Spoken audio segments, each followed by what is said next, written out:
মাতৃভাষা মানে মায়ের মুখে শেখা ভাষা। গ্রাম বাংলার এই দেশে বেশিরভাগেরই প্রথম শেখাটা শুরু হয় আঞ্চলিক ভাষায়। তাই বিভিন্ন জনগোষ্ঠীর ইতিহাস, সংস্কৃতি, ঐতিহ্য তো বটেই, জাতীয় পর্যায়ের ভাষায়ও আলাদা গুরুত্ব রয়েছে আঞ্চলিক ভাষার। তবে শিক্ষা, অর্থনীতি ও নগর উন্নয়নের গতিময় জীবন এখন অনেকটাই খাটো করে দেখছে আঞ্চলিক ভাষাকে। ফলে একে একে প্রজন্মের মাঝে হারিয়ে যাচ্ছে বৈচিত্র্যময় এসব ভাষা। মাকসুদুন নবীর রিপোর্ট। ছবি তুলেছেন মমিনুল ইসলাম মমিন।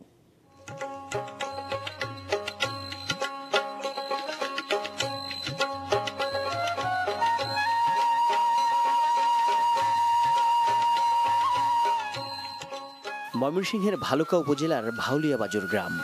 রিয়াজ ও সিরাজ স্কুলে ছুটির ঘন্টা পড়লেই দুই বন্ধু গলাগুলি করে বেরিয়ে পড়ে আশপাশের খাল বিলের দিকে।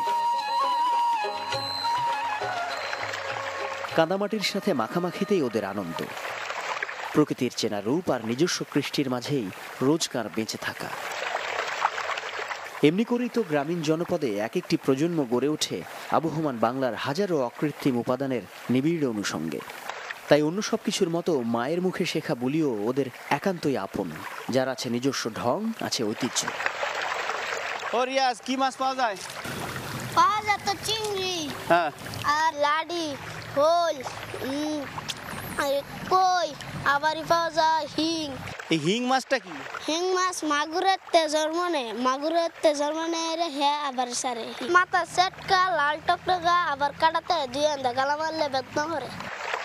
শিং মাছকে হিং কিংবা শোল মাছকে হৈল বলার মাঝেই তাদের তৃপ্তি। আর এই প্রক্রিয়ার মধ্য দিয়েই টিকে থাকে আঞ্চলিক ভাষার বৈচিত্র্য। 50 বছর আগের এই বাড়িতে 3 পুরুষের বসবাস। লেখাপড়া ও জীবন জীবিকার প্রয়োজনে কেউ কেউ এখন শহরের বাসিন্দা। তাই তো পরিবারটা একটু ছোট হচ্ছে বটে। আধুনিক সময়ে পরিবর্তনের এই চাহিদাগুলোকে মানলেও গ্রামের মানুষ তাদের বাপদাদার কাছ থেকে পাওয়া মুখের ভাষাটা হারাতে চান না কোনো মতেই। আমরা ডামডার ভাষায় কইয়া শান্তি পাই। আচ্ছা, শহরের ভাষাটা কি শেখার দরকার আছে কি মনে হয়? দরকার তো আছে, ছেলে মেয়েগুলোর লাগে দরকার আছে। কোনো আত্মীয় স্বজন এলে সেগুলো লাগে মান সম্মান, এখন তো এটাই বুঝে মান সম্মান রাখা লাগে। শহর 2-4 দিনের লেগে যাই। আমার এক নাতি চড়ি আছে, গেলে কয় তুমি এইভাবে কথা কোকে, এইটা তো ঘৃণা করে, এটা একটা অহংকার হেগর, আসলে কিন্তু ঠিক না।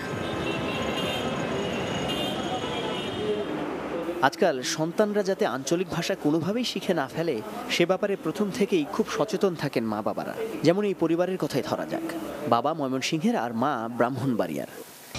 দাদুর বাড়িতে আমার অনেক ভাই বোন আছে, অনেক মজা হয়। বেশিরভাগ আমরা আগের বারও বৈশাখে গিয়েছিলাম। না, আমার দাদুর বাড়ির গ্রামের মানুষদের ভাষাটা আমার ঠিক মুখস্থ হয়নি, আমি ঠিক বলতে পারি না ওদের মতন করে। ইচ্ছে করে না? জি করে। একটা হচ্ছে শেখা, জানা, আর একটা হচ্ছে চর্চা। আমি মা হিসেবে বলতে পারি ওটা আমিও চাই না যে আমার বাচ্চা ওভাবে চর্চা করুক আঞ্চলিক ভাষাটা।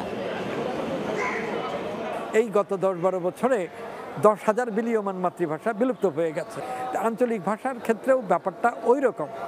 জোর করে রক্ষা করতে চাইলে পারা যাবে না, জোর করে ছেলে মেয়েদের স্ট্যান্ডার্ড ভাষায় ঠেলে দেওয়ার চেষ্টা করলে সেটাও ঠিক হবে না। স্বাভাবিকভাবে শিক্ষা দীক্ষা, জ্ঞান বিজ্ঞানের চর্চা বাড়ালে, মানুষের আর্থিক অবস্থা উন্নত হলে যে পরিবর্তন হবে সেই পরিবর্তনটাই কাম্য। পৃথিবীর প্রত্যেকটি দেশেই রয়েছে নানান আঞ্চলিক ভাষা। রাষ্ট্র পরিচালনার ভাষাই বলুন কিংবা জ্ঞান বিজ্ঞান চর্চার ভাষাই বলুন অথবা শিল্প সাহিত্য চর্চা, প্রত্যেকটি ভাষার রয়েছে আলাদা আলাদা বৈশিষ্ট্য।